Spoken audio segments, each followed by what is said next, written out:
And so here's the second question that he had.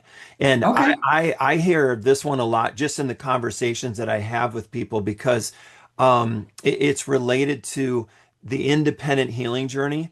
And Mm. sometimes people feel like there has to be a commitment to stay together first instead of Ah, focusing on. So that's where this one, I'm really looking forward to your answer here. yeah. His question is, second question is, I need a lot of help with codependency.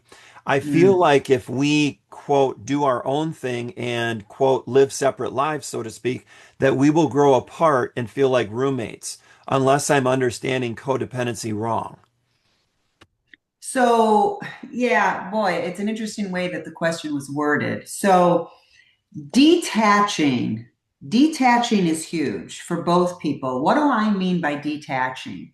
For me, it's more about getting out of each other's stories. Like as the betrayed partner, detaching means I'm not going to ask you 1,000 questions about what you did because hopefully, if the unfaithful partner is doing the right work, they're working on that disclosure. They're working on giving the information in a therapeutic way. Codependency is interesting. Codependency basically means that a part of my worth is based on somebody else's opinion. That's really what codependency is. It means that I'm not independently healthy. I need something or someone else to tell me I'm okay or tell me that I'm good enough or tell me that I'm lovable. That's not independently healthy in any way, shape, or form. So, what we want to do, and that's why our CT is so beneficial, we want to help people heal that wound because there's a wound at some point in the journey. I believe, and let me just, I'll just use me as an example just because it's easier to say me and I than you and he and they and she.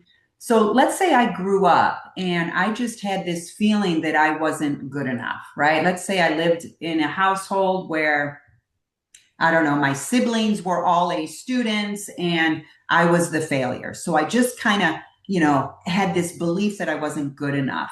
I'm going to end up as an adult, most of the time, I'm going to end up dependent on somebody telling me that I'm good enough.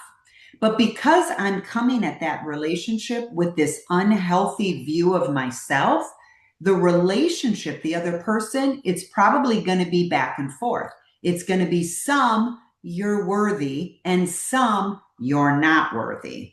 Because, and I'm not sure if that makes sense, but we end up kind of meshing with people who fulfill our emotional voids from childhood. So again, if I grow up and I don't feel like I'm good enough, I'm going to attach myself to somebody who makes me feel good enough.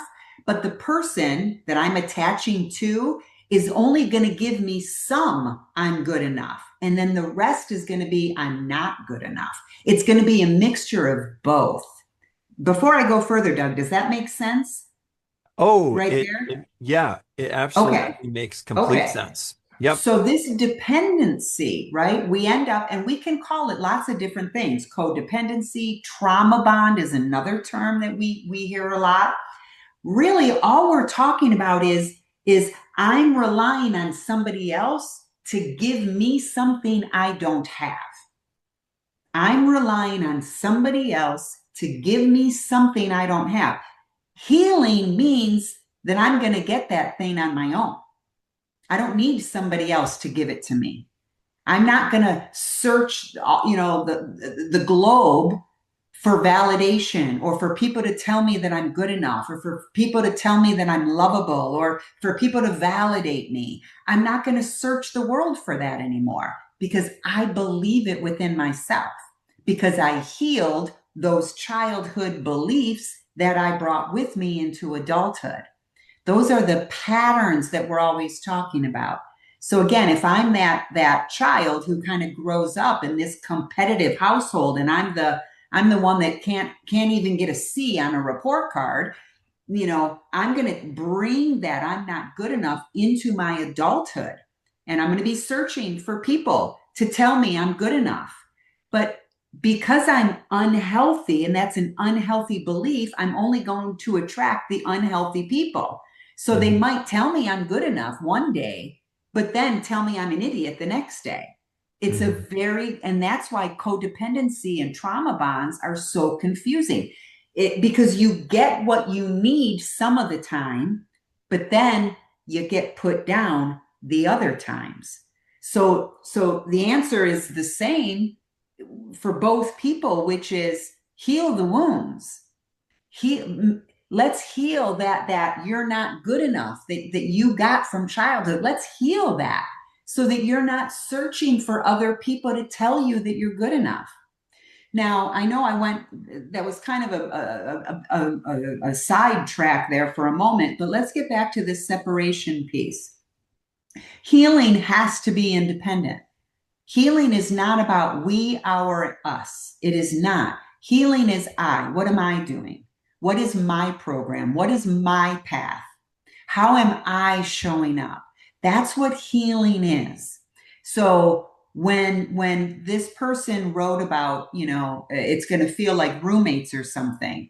Well, I don't have a problem with that actually, because if you're, and again, we can have different definitions of roommates. So this is how I look at a roommate status of a couple when they're each doing their own individual work, right? This is what I would envision for that.